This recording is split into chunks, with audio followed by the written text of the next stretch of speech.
On this video, we'll show you how to create this booking website in WordPress.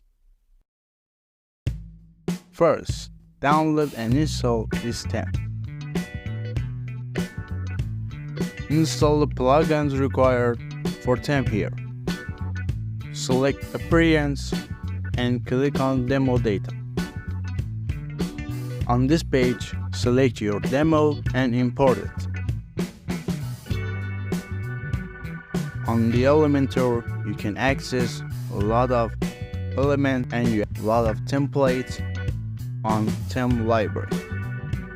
Okay, let's create a new room. Select on Rooms and click on Add New.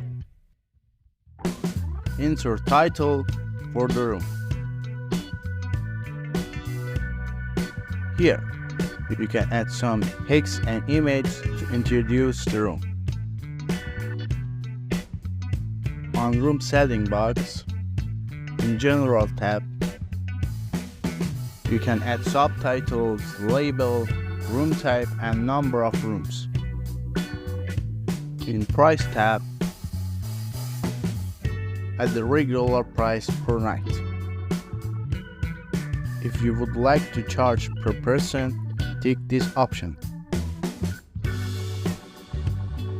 In Room Facilities, you can add room size, number of guests, bed and bedrooms, or add Wi-Fi and air conditioning.